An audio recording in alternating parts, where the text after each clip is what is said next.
আমিও আশা করছি আমাদের মাননীয় প্রধানমন্ত্রীর প্রতিনিধি হিসাবে এই চ্যালেঞ্জকে সামনে নিয়েই আমি বগুড়ার জনগণের যে আশা আকাঙ্ক্ষা সেটি আমি পূরণ করতে চাই।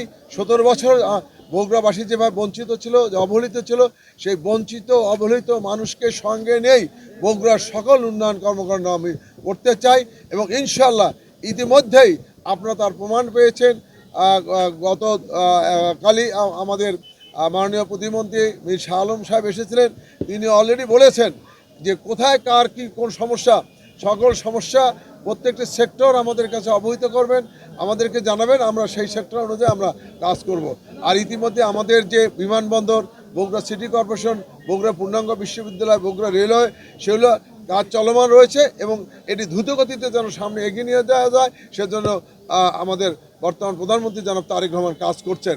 আপনারা ইতিমধ্যে শুনেছিলেন যে 10 তারিখে আসার কথা ছিল, তিনি দেখেন বগুড়া থেকেই কাজ শুরু করতে চেয়েছিলেন, কিন্তু যেহেতু এটি নির্বাচনের একটি আচরণবিধি লঙ্ঘন হবে বিধায় তিনি আইনের প্রতি শ্রদ্ধা জানিয়ে বগুড়ার সেই আশাটা 10 তারিখের আপনার স্থগিত করেছেন।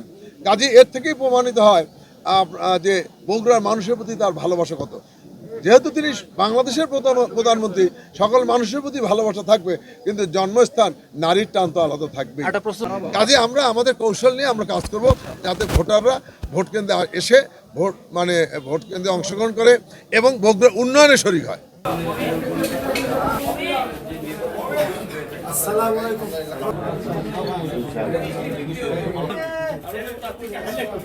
সোহেল ভাই একটু ধরে রাখেন, একটু বসে পড়ে এদিকে হল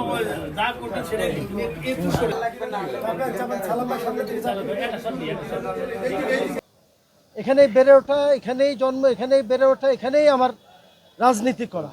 এরশাদ বিরোধী আন্দোলনে এখানে রাজপথে ছিলাম, পরবর্তীতে সকল গণতান্ত্রিক আন্দোলনে রাজপথে ছিলাম। বিগত ফ্যাসিস্ট সরকারের এই 16-17টি বছর একেবারে রাজপথে থেকে ফ্যাসিস্ট বিরোধী আন্দোলনে নেতৃত্ব দিয়েছি। আমি আমার সর্বস্ব নিয়োগ করেছি বগুড়াবাসীর উন্নয়নের জন্য, বগুড়াবাসীর কল্যাণের জন্য। আমি পেশাগতভাবে আরও ভালো পেশায় যেতে পারতাম, রাজনীতি করেছি শুধুমাত্র বগুড়ার মানুষের কল্যাণের জন্য।